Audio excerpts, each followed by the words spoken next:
Ayong buntag kanatong tanan aniya kata karon dinhi sa Purok 4 Darumawang Ilaya, kauban sa mga kabataan ug mga ginikanan.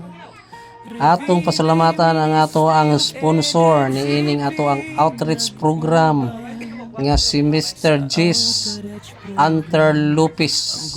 Ato siyang pasalamatan sa iyahang gihatag alang sa mga kabataan nga mga school supply. Hapit na yun ang ting eskwela.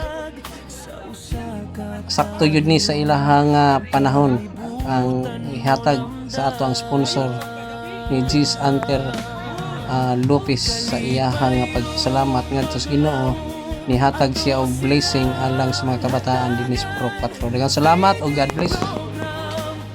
Ato usab pasalamatan ang atong mga kaigsoonay labi na sa ato ang mga literature evangelist sa pag-sponsor og Bible story og sa mga kaigsuonan nga nagpaluyon niini alang sa ministry sa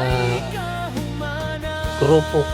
Salamat gyud kaayo labi na ni Mrs. Obihero ang atong literature evangelist nga doon na siya initiative nga naghatag niining basahon alang sa mga kabataan aron makatunan po nila ang pulong sa Ginoo pinaagi sa Bible story. Daghang salamat o God bless sa tanan nga nagpaluyo niini nga programa.